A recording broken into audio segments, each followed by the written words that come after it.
Thank you for turning to 10, your news leader. 10 News Conference with Gene Valicenti continues right now. Welcome back. One of our favorite guests is back with us, Fall River Mayor Paul Coogan. He's fresh off his State of the City address last week. So let's get right to that and other things. Good morning, Mayor. Welcome in. Good morning, Gene. Thanks during the break, I said, are you still a Democrat? And what'd you tell me? I said I sure am. Yeah, yep. But the party's down in the polls, and even Joe Paolino, who ran for the #2 post nationally, he said they've lost direction. You agree with that? Absolutely. A lot of things we're doing wrong. I mean, look what happened in Fall River. We were one of the few great gateway cities in Massachusetts that voted for Trump. So, I mean, the people are speaking.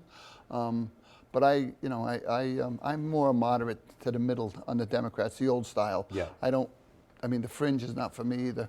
Well, unfortunately, everybody gets the D in front of their names. So Correct. You get the D, Joe gets the D, your governor, she gets the D, yep. And some say, the left progressives in your party are ruining it.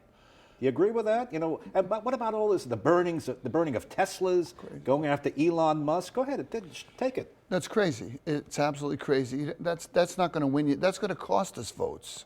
You can't go down that road of vandalizing property, smashing windows. I don't agree with any of that. I never did. I don't care what side you're on. That's just vandalism. Elon Musk is brilliant. Do I think he might be overstepping a little bit right now? Mm-hmm. Sure, but they're going to rein him in. I mean, that's what they do. But he's trying. When you watch that space ship go rescue those astronauts, the guy's at a different level, idea-wise, than I am. So I give him credit for that, but I don't like the overreach either. Well, where's the consensus in your party? You've been elected many, many times in Fall River. You're kind of like an elder statesman. So is Paolino. Right. So are others. Are you talking? Are you trying to wrestle this back? I mean, how do you get those numbers up? How do you rescue your party? Because I got to tell you, there's a lot of mainstream Democrats, too, knocking Trump every chance they get. Absolutely, but that's part of the D and the R. Yeah. Legitimate debate on issues is fine with me. I don't know if I agree with what he's doing with the Department of Education, for example, right now. If they're going to wipe that out as a longtime educator, I got to believe that's going to have a tremendous negative impact on kids and scores. But what's the alternative? Is he going to send the money back to the states, or am I going to go back to Boston and say, can I have my share back? How's this going to work? So those are the things I'm concerned about, the blue collar issues that are going to make the city a better place to live. The fringe stuff, they can have all that all day long. Yeah, well, I think the plan that President Trump has put forward is I'm eliminating the Department of Education as a bureaucracy, as something between us and you. The money is still going to flow. He assured us the Pell Grants are coming, the money for special needs children. The money that comes out of the Department of Education will still come and will go to the state to spend as it sees fit. He's cutting out the wasteful bureaucracy. Is there any merit to that? I don't know who's for the wasteful bureaucracy, but what happens sometimes when you cut out what's wasteful to some people might not be wasteful to everybody, so you have to be very careful with that. If the money comes back, if the money goes to the state, then that means I got to go back to Boston. We have a tremendous legislative delegation that I'm sure is going to work with us to get our share for Fall River, but at the same time, it's just another step for me right now. But is it possible you might do better?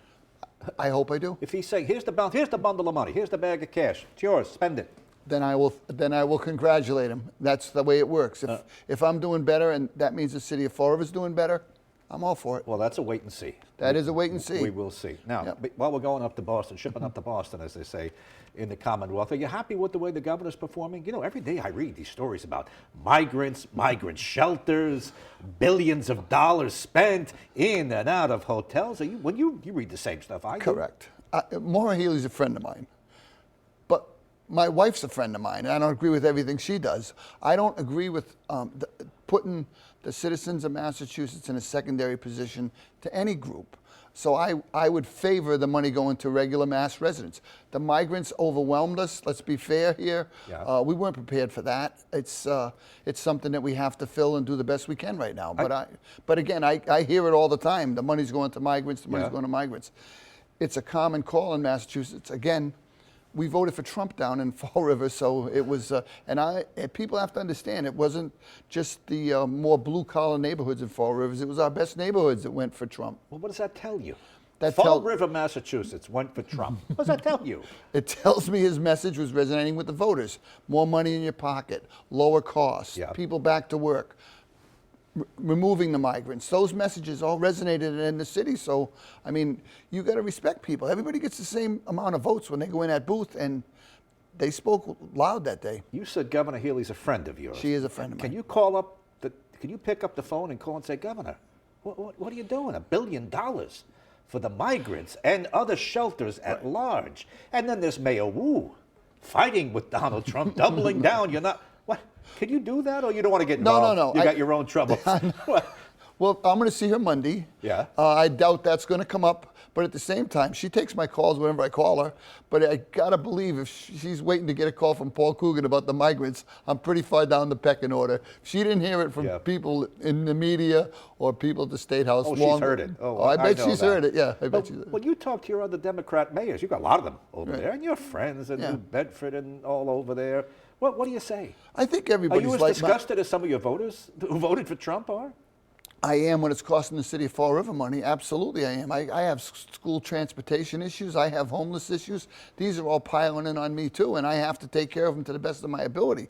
And when I see money being spent on anything that I disagree with, and some of it might have merit, but I just happen to disagree with it, it doesn't sit well with me. All right, tell you what, Mayor, let's take a quick break. When we come back, we're going to talk something positive. You are finally getting this rail service up to Boston. And I'm going to ask you what you're getting for a triple-decker in town these days, because last time you were on, it was pretty good. So stay with us. Mayor Paul Coogan, Fall River. We'll be right back.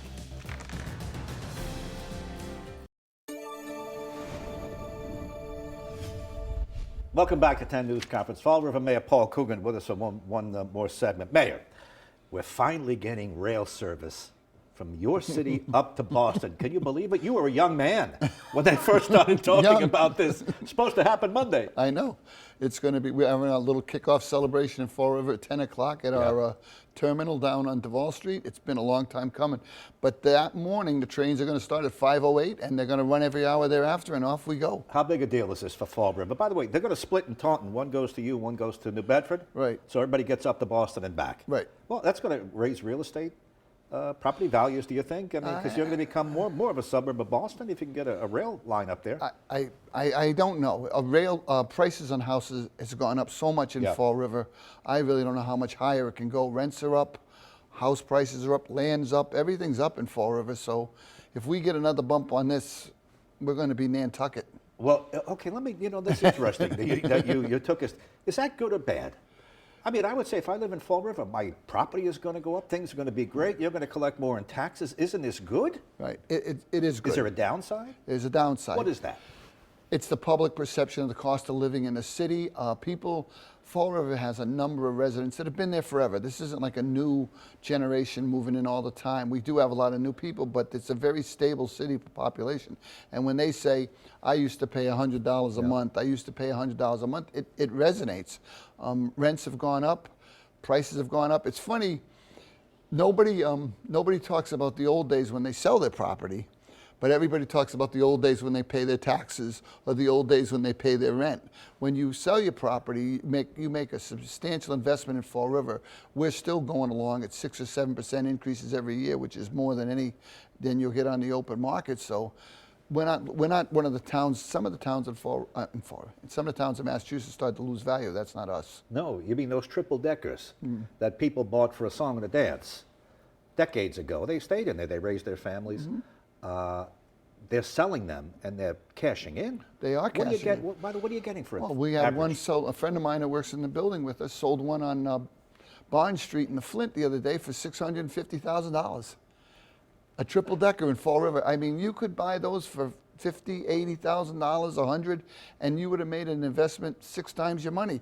And people have to understand that's where the money is sitting in their real estate. It's an investment. Eventually, I was having a disagreement with a woman the other day about it, and I said, listen, that's your investment. That's your nest egg. And you should be yelling at me if we're Gary, Indiana, and the houses have dropped to 40 grand and we're about to get smoked. In other words, those triple deckers, I know just what they look like. Yep. The vinyl siding. And the fire escape and everything you see. The long stairway up. It's all there. Yep. 680. Yep. Did you say 600? Absolutely, some more. Okay. And the problem is that, well, someone who's renting, it went up for the landlord. Right. Great. But the rent is also going up, and are they being driven out of Fall River? I don't know if they're being driven out. I think when you look at the statewide average on rents, we're still below most communities. I think there was a big report done in a paper that said we're the number one community in Massachusetts for the most naturally affordable rents without a government subsidy. But at the same time, it's sticker shock for some people. Okay, so property values are going up astronomically in some Well, cases. they've settled down from what they were, but they're still going up a good 6-8% a year. You're getting the train, that's good. You may have people coming down and they're going to live in Fall River and commute up, and they may not have considered your town. Right, we had a couple years ago. from Waltham that bought a little condo, not in a great section of the city that I would call it, but they love it. So what else are you delivering them, though? Because you still have persistent problems with your schools. Well, I know that your scores aren't where you want to be. And you've got crime in Fall River, and you've got other attendant problems that you've dealt with since you became the mayor. Right. So go ahead. What's the sell? Well, the sell, Other than good property value. good property value, good location. Our schools, our buildings, I would put second to any gateway city in the country. Do we have to work on our scores? Absolutely. The gentleman across the hall from me, he had triplets. 2 of them got into Brown, 1 just got into Notre Dame yesterday. So my position is you can get into a good college if that's where you want to go. We're building a brand new vocational school, which is going to have all the trades. It's a beautiful, beautiful building. That's going up. We have a new high school that's just absolutely gorgeous, all the technology you want. I told you last time, Gene, anytime you want to take a walk through, I'll take you. But we're building our infrastructure. Bristol Community College is right up the road, free education at a college level in town. So education is foremost with us. Do we have problems? Scores, curriculum, retention. We just gave our teachers a significant raise, one of the best in the state. And we're moving in that direction to keep the people that want to work there and treat them fairly, give them a good wage, and get people to stay. Let's be fair. You have some good news with regard to attendance. You said attendance is up double digits? Right. I said, why is that?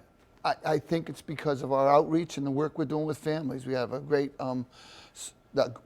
superintendent now, Dr. Curley, who's put together a team, social emotional learning, focused on getting the kids into school and getting them services when they're there. We've boosted our social emotional learning department. I want to call it school adjustment counselors, SELs, ELLs. We have a plethora of people working with kids every day now to try to get them to understand the importance of education. We only have about 2 minutes left. Just quickly on police and fire. You have a problem. You've got crime in your city. It turns up on the news, 6 o'clock. I read it. I think, well, both our fire department and our police department both got significant increases. Our fire department does a great job. You've seen a couple of these fires. Yep. They handle it. They know what to do. They do a great job. You can't I don't knock them a lick. Our police department is obviously in a different category because they're on the streets every single day. And you had some personnel problems there. Well, we had some personnel problems, but we're working our way through them. We put the first female chief in. Interim Chief Kelly Furtado, we're waiting to see how she does, but she reorganized right away, consolidating teams, and now there's much more knocking on the door saying, open the door, come on out. They're going out after the criminals before it's on the street. You know, you said I put my first female chief in there. So natural, well, is she the best chief? You know, a lot of talk about people getting jobs for certain reasons because they're a female or because they're a certain minority. Go ahead, address it. I will address it. It's a timely topic. Her About father, 30 seconds. Her father was a policeman. She was a policeman for 30 years. She was in every single department there. School resource officer. She worked in dispatch. She was a sergeant. She was a captain. She was ready to move up. She had one of the top scores on all the assessment testing for civil service or whatever they used to move themselves along. So she had earned her way to the top. I really am with you there. If her name was Ken Furtado instead of Kelly Furtado, I think she would have got the job in the same way. But she's very, very aggressive. She's at a point in her career where she wants to make significant changes, and she's working hard to do it. You're saying she's the best there is, and she happens to be the first female to lead your department. Absolutely. Well, I hope she works out. Good luck with that. Say a prayer for me, Gene. I will. We'll light a candle on the way out. We have over here. By the way, you have new restaurants going in on the waterfront. I wish we could talk more about it. I can't. And Columbia Street, the famous street for the Portuguese restaurants, you're going to redo that whole thing. Good luck with that. We will. Obrigado. Okay. Thanks for coming in, Mayor. Appreciate it, Gene.